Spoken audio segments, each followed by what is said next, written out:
দেবী সরস্বতীর সাদা পোশাক, সাদা গায়ের রং যা হলো বিশুদ্ধতা, পরিচ্ছন্নতা ও সত্যের প্রতীক। তবে এই সমাজের জ্ঞানী ব্যক্তিদের কাছে বিশুদ্ধ ও পরিচ্ছন্ন সেই যার গায়ের রং সাদা।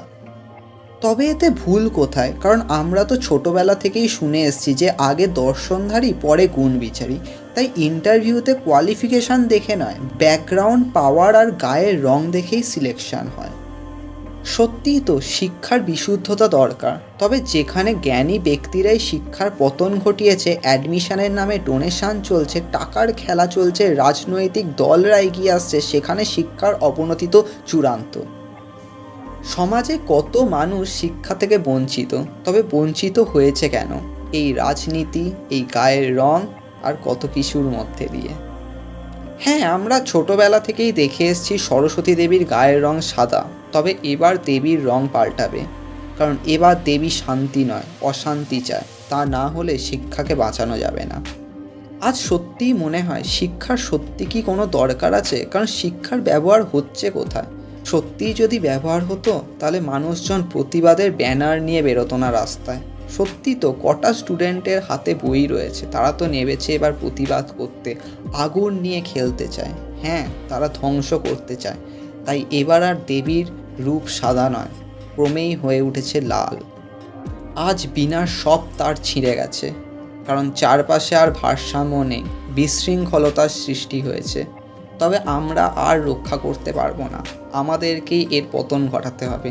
তবেই তো নতুন শিক্ষার বিকাশ হবে।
আজ শুভম দত্তের রেড ক্যানভাসে ফুটে উঠল বিশৃঙ্খলতা।